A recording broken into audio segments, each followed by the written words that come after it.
Defy Life. It's more than just about some football. All my sports teams off-season go through withdrawals, 30 minutes to tip off. Like Rakim was saying, we got Diaz, give me ear problems. Sound like thunder and rain. I'm excited that you came on this journey with 3 of my friends. Defy life till we die and grow wings. Just a different perspective. Haters in every direction. Refuse to live my life based off your projections. Their expectations are lazy. My expectations are crazy. My lady defies me. Koozie, Brown, Brady, Jordan, LeBron, Aaron, Bonds, Mayweather, Ali Foreman. You get the picture, greatest ever born. I attack without warning.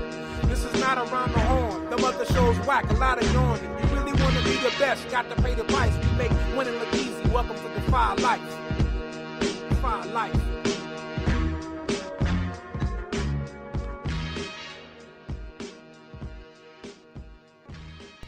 Welcome to the Defy Life Podcast, brought to you by GoDefyLife.com.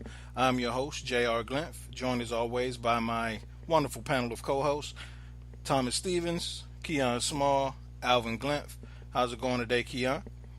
Going great, my man. How you? I'm good. Thomas, how are you today, sir?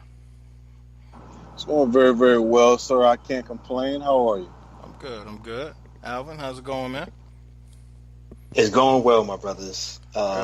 Sitting here just kind of thinking about my daughter going off to school in 2 days, so I'm a little nervous. But otherwise, all is good. No doubt. Yeah, man, we, my heart goes out to you. You and Keyonne, you both got daughters going off to school, so just know that Uncle Jay got his shotgun loaded if you need me. So I just might. Yeah, absolutely. Because everywhere she go, there's people like me out there, and I remember what I was like at that age, and just trying to protect her from running into me. Oh, damn, yeah. Yeah, man. I do not envy you guys that have daughters. I say that I do. It was much different with my son. I'll be honest with that. Much different. Yeah, it's crazy. Yeah, at first I thought you were saying you were sad because you're going to be missing your daughter and your running back. So we going here. Straight there. Huh? Yeah, we are going straight there. But yeah, man, so without further ado, we're just going to jump right into it, man. Ezekiel Elliott suspended for 6 games. Unless you've been living under a rock, you probably know this by now, but let's jump into it, man. How you feeling about this, Al? So I'll be honest, when the news dropped, I was busy doing something else at work. So I rolled up into the office and before someone even said hello, they greeted me with, "Your boy got 6 games." And I was like, "What boy? What games? Who we talking about here?" Because I'll be honest, I knew that it was coming down soon, but 6 games I didn't even associate with Zeke because I didn't even fathom it would be that long. So that shocked me. So, but I also feel like if what they say in their charge is accurate, if what I've read is accurate, 6 games is legitimate. I'm okay with that. Everybody should keep their hands to themselves. And if the league says this is our stance for what they claim to say he did, I think that's the appropriate. I'm okay with the decision, honestly, because I just think that's not what we should expect of anybody, not just a professional athlete, but anybody. If that's your stance, that's your stance. But the point is, if what they claim is true, because he's appealed today, right?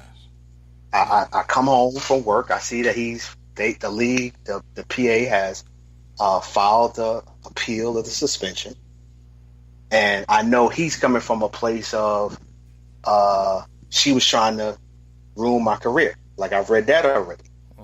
So I'm curious to see where the facts lie as I kind of place judgment on how this is playing out. But from a fan perspective, honestly, looking at the Cowboys, this is our deepest position. So on the field, we're going to miss him because he's a special player. We're going to miss him. But I feel pretty good with McFadden, Morris, and Rod Smith terms of tailbacks. Like, I like that. That's our deepest position. So I think we'll be all right if it's a 6-game suspension. I think we'll survive and look forward to him returning. And that's kind of where I'm at. No doubt. You think it kind of galvanizes the team as a whole? I mean, honestly, it's so much terms of suspensions with the Dallas Cowboys right now.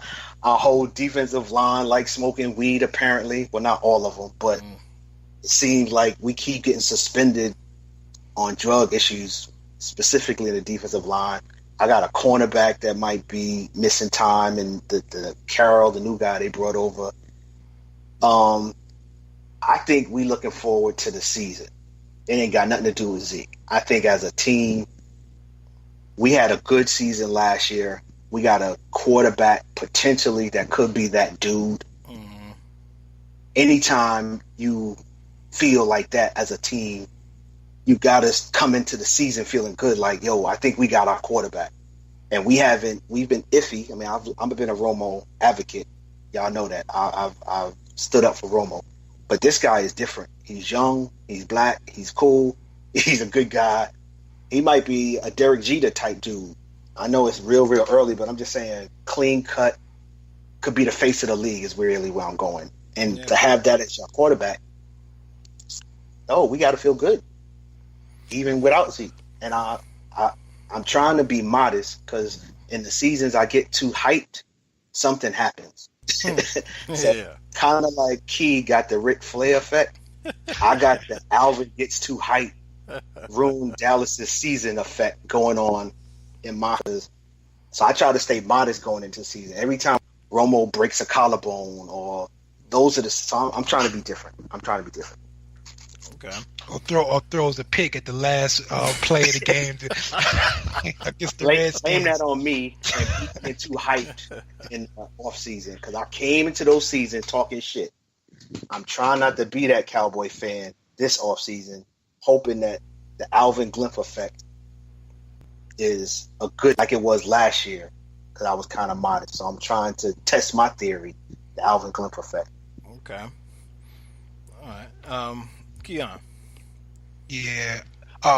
Basically, me, man, I was listening to this guy named Dominique Foxworth. I'm sure you heard of him. Yeah. Like I could never understand how the players could agree to something like the way it's set up now.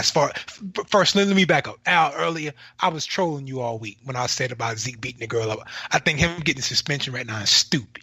Like, there's no way he should get any type of suspension when the police can't even bring charges, right? What I feel like, and I think what a lot of people feel like, is that if no charges have been brought against a player, like the police can't even do anything or won't do anything, how is it that the NFL can suspend a player for something that there are no charges against them? I feel like people want to get mad at the NFL, which they have no control, it's a private entity, but they won't get mad at the district attorney who they can actually vote in office.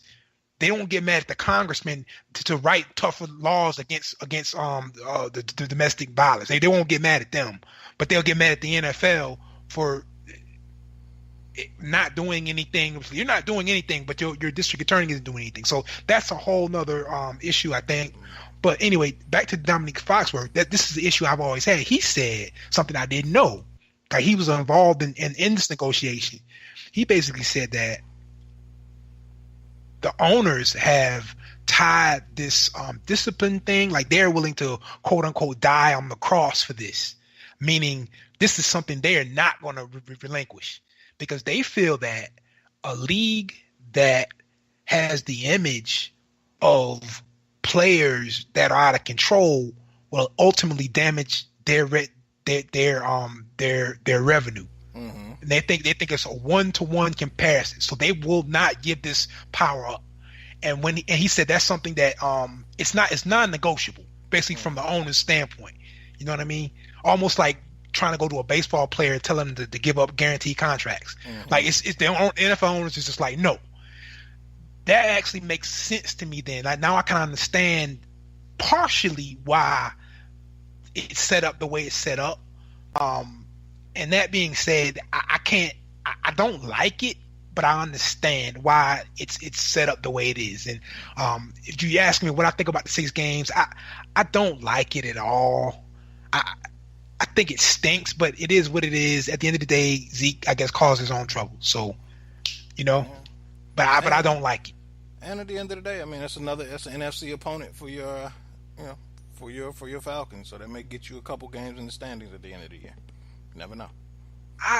If you look at it, if we just keep it, all fair is fair, then sure, I'll take it. All right. Pooh, you there? I'm here. What are you thinking about this Zeke suspension? Is it does it? My question to you, being that for one, your favorite team is not in the NFC East, and your favorite team, unlike Keyonne, is not projected to be a primary contender this year. So just looking at it from that perspective, do you think that Zeke missing time, do you think it shakes up the NFC East? And your thoughts on how it affects what effect it has in your world of fantasy football? I don't think it. I really don't think it shakes up the NFC East. It was going to be a dogfight between the Giants and the Cowboys, before Zeke. Now, if he does get those 6 games, it does put Dallas behind the 8 ball. But I mean, those guys have they have pretty good talent at the running back position and the best line in the NFL. So they're gonna hold their own. They like you were saying earlier, they may not average 125 yards a game, but I can definitely see them averaging 97. So that ain't bad. No, that's not bad. Yeah. So I'm not saying they won't lose a beat. They'll be pretty good even without Zeke. But I mean, I'm looking at the other end of the spectrum. It's kind of ridiculous for 6 games. I don't think they're going to hold up to the 6 games. I may think they may cut it to maybe 4, 3 to 4. Like Al was saying, I don't really see a lot of validity to it because they don't really have proof. I mean, they have a diary that she kept without police reports and things of that nature. So what are you standing on? It's been proven that women or whomever else, they will lie. They're not against lying to do whatever to an individual that they see fit. It happens a lot that someone goes out and make false judgments on people or allegations, and that person gets in trouble for it. So to me, I think Zeke is getting shafted for 6 games, but I think it'll get cut down. But looking at this, the player conduct, when you see him pulling down shirts and pulling up skirts, so now, I mean, I get it from that end of the spectrum. I still don't. But 6 games, a game, yeah, because you have to slap him on the wrist now before he gets completely out of control, because he's coming from Ohio State. He's been able to do with women whatever, whenever, however he wanted to. And now he's in the limelight. He has a contract. He has money. So these women are going to come after him. At Ohio State, he didn't have anything. So they had no need to seek a civil suit and to come after him for. But now they have something to shoot for. He has money. And that's what they want. But I disagree, Pooh, when you reference the girl, like pulling up the girl's shirt. Like, did she even, a woman, it's a woman's shirt, did she ever press any, she's like, she's okay with it. Like, you know what I mean? It's like. Oh, but okay with it or not. It was out in front of people, and it's out in front of thousands of people, and they have a picture. They have a picture of that, whether she okay with it or not. If you somewhere and the old girl be like, boy, I want to top, and you sit and she come and top you off in front of everybody, I guarantee you're gonna get scorned for that. Yeah. So I mean, but it's just a game suspension. I just don't. I don't agree. Well, I don't agree. When you look at the league, you got to think like it's not just how like you look at it or me in terms of what the NFL and owners are taking into consideration. They looking at a demographic of people who support their industry, who's looking at this dude, young guy, whether he